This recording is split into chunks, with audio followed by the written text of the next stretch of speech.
कांग्रेस रहनुमा सोनिया गांधी ने साबिक वजीर आजम मनमोहन सिंह का दिफा करते हुए उन्हें भारत के अहम तरीन रहनुमाओं में शुमार किया और उनकी हुकूमत का रिकॉर्ड का मुआवजा मोदी हुकूमत से किया।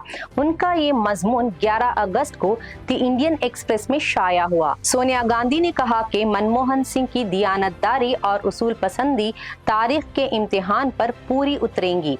उनके मुताबिक तारीख उन्हें एक खामोश, नरम मिजाज लेकिन इंतहाई मौसर वजीर आजम के तौर पर याद रखेगी।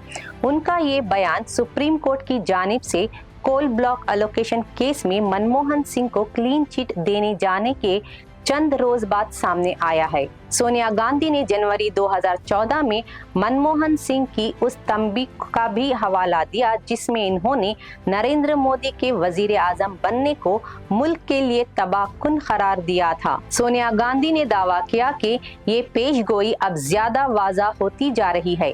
मोदी पर बराह रास्त तनकीद करते हुए इन्होंने कहा कि अगर वजीर आजम उन तुलबा को माफ कर सकते हैं जिन्होंने उन पर हमला किया था तो शायद वो मनमोहन सिंह के खिलाफ अपनी गैर शाइस्ता तनकीद पर खुद को भी माफ कर सकते हैं। इन्होंने सुप्रीम कोर्ट के फैसले को मनमोहन सिंह के खिलाफ एक विच हंट के खात्मे से ताबीर किया और उन्हें गैर मामूली, दियानतदार और उसूल पसंद रहनुमा करार दिया। सोनिया गांधी ने मजीद इल्जाम लगाया कि मनमोहन सिंह के खिलाफ मुहिम ब्यूरोक्रेसी, मीडिया, अदालिया और सिविल सोसाइटी के मुख्तलिफ हलकों के दरमियान मरबूत थी और इसमें RSS और BJP भी मुलव्वस है। मजीद ताज़ा खबरों और अहम अपडेट्स के लिए जुड़े रहें डेली सालार उर्दू डिजिटल के साथ।